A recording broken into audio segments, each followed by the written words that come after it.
Hello বন্ধুরা, history learning চ্যানেলে আপনাদের স্বাগত। আজকে আমি মুঘল সাম্রাজ্যের পতন সম্পর্কে আলোচনা করব।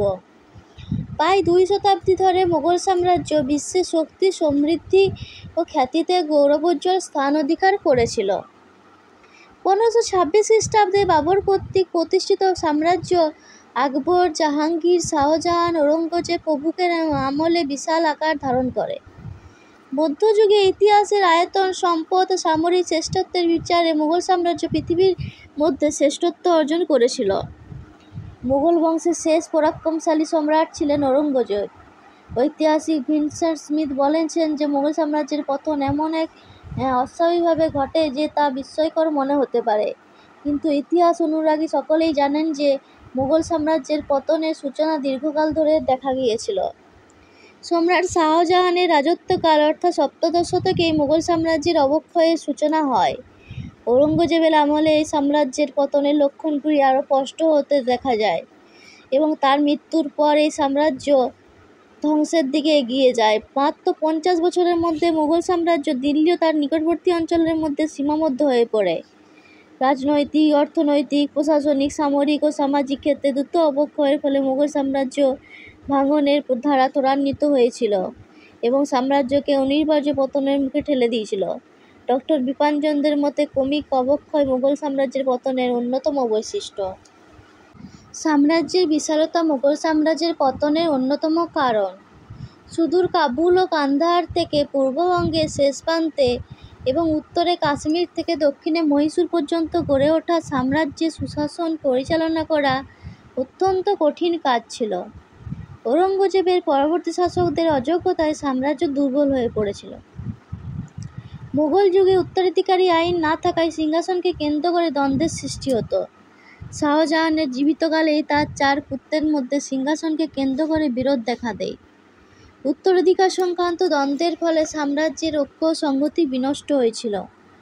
ঔরঙ্গজেবের মৃত্যুর পর অদক্ষ, অযোগ্য, দুর্বলচিত্ত শাসকেরা শাসনকার্য অপেক্ষা বিলাস ব্যসনে নিমগ্ন ছিলেন। এইসব দায়িত্বজ্ঞানহীন অযোগ্য শাসকরা সাম্রাজ্যের পতনকে ত্বরান্বিত করেছিলেন। মুঘল যুগের স্বৈরাচারী শাসন ব্যবস্থার প্রধান স্তম্ভ ছিল সামরিক বাহিনী। মুঘল শাসন ব্যবস্থায় ছিল স্বৈরাচারী শাসন ব্যবস্থা। এই ধরনের শাসন ব্যবস্থা শাসকদের অতিরিক্ত কেন্দ্রীয়করণ নীতি প্রাদেশিক শাসকদের মনে অসন্তোষের সৃষ্টি করেছিল। কেন্দ্রীয় শক্তির দুর্বলতার সুযোগে প্রাদেশিক শাসনকর্তাগণ নিজ নিজ এলাকায় প্রাধান্য স্থাপনের ফলে সাম্রাজ্যের অখণ্ডতা বিনষ্ট হয়। মুঘল সম্রাট শাহজাহানের রাজত্বকালে শিল্প স্থাপত্যে বিপুল পরিমাণ ব্যয় দেশের অর্থব্যবস্থাকে বিপর্যস্ত করেছিল।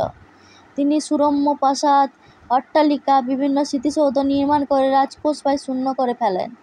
তার সময়ে ভূমি রাজস্ব অতিরিক্ত বৃদ্ধি পাওয়ায় দুবার কৃষক বিদ্রোহ এবং দুর্ভিক্ষ হয়েছিল।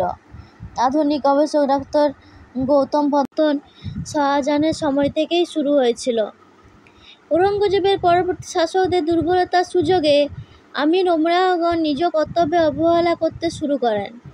একদা যে অভিজাতবর্গ মুঘল সাম্রাজ্যের স্তম্ভস্বরূপ ছিল, পরবর্তীকালে তাদের নৈতিক অধঃপতন ও দায়িত্বজ্ঞানহীনতা সাম্রাজ্যের সংকট বৃদ্ধি করেছিল। ঔরঙ্গজেবের মৃত্যুর পর মুঘল দরবারে ইরানি ও হিন্দুস্তানি গোষ্ঠীর মধ্যে স্বার্থদ্বন্দ্ব তীব্র আকার ধারণ করেছিল। দরবারের গোষ্ঠীপ্রধানদের মধ্যে আলী ভ্রাতৃদ্বয়, কুলজি খাঁ, জুলফিকার খাঁ প্রমুখ সাম্রাজ্যের স্বার্থ বিসর্জন দিয়ে সংকীর্ণ স্বার্থপর রাজনীতিতে মনোসংযোগ করেছিলেন। ডক্টর সতীশচন্দ্র মন্তব্য করেছেন যে এই গোষ্ঠীদ্বন্দ্বের জেরে দরবারের রাজনীতি বিষাক্ত হয়ে উঠেছিল, যা সাম্রাজ্যের পতনের পথকে প্রশস্ত করে। আকবরের পরবর্তীকালে মনসবদারদের সংখ্যা দ্রুত বৃদ্ধি পেলেও জায়গির জমির পরিমাণ বৃদ্ধি না পাওয়ায় জায়গির সংকট দেখা দেয়।